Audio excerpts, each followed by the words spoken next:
All right, welcome back. Now, DLO Energy Resources Group is a black female-owned investment and advisory company operating within the energy sector here in Africa.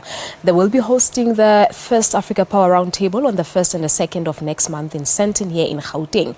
This initiative will seek to provide a platform through which government, developers and investors have an opportunity to find creative solutions to securing Africa's energy future. To tell us more about this initiative, we joined in our studios in Johannesburg by the event organizer Linda Mabhena-Olagunju, who is the managing director of DLO, and Stella Duru from Banwo and Igadolo, a law firm in Nigeria. Ladies, good morning to you and welcome to Morning Live. Morning. Morning. Thank you so much for coming through. Now, Linda, tell us as to how this initiative came about. Well, it started out of the growing need to address the electricity deficit across the continent, not just in South Africa.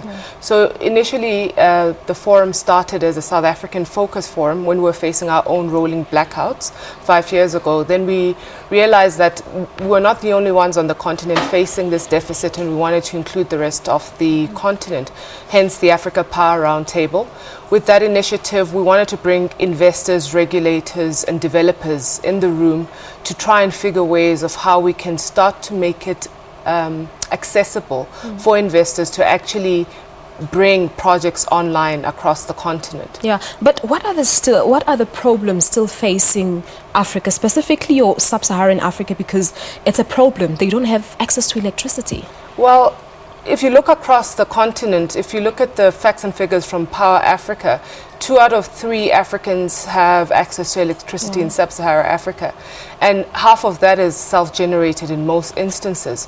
So if you look across the continent, you're having a deficit to some extent. South Africa, we're in a good position now because of the renewables program that we recently had. We now are in excess supply, luckily, and we're able to sell to the rest of the region. But if you take a country like Nigeria, where the population is about 180 million, and currently the capacity, I think Stella can elaborate more, is it sitting at about 5,000 megawatts, I think. Well, depending on if you're speaking about installed capacity as opposed to available capacity. So installed capacity, we have about 13,000 megawatts, but we have only about 9,000 available capacity, and so we still have a huge... There's still a long way to go. Yes. Yeah, but talk to us about... In fact, I wanted us to continue, but I'm afraid we're just going to put a hold on this interview. We'll be continuing immediately after 7 o'clock news bulletin. There's so much to talk about. So you ladies are staying here with me. All right. There you have it. We'll continue the interview just after 7 o'clock news bulletin on Morning Live. Make sure that you do stay tuned to that. Well,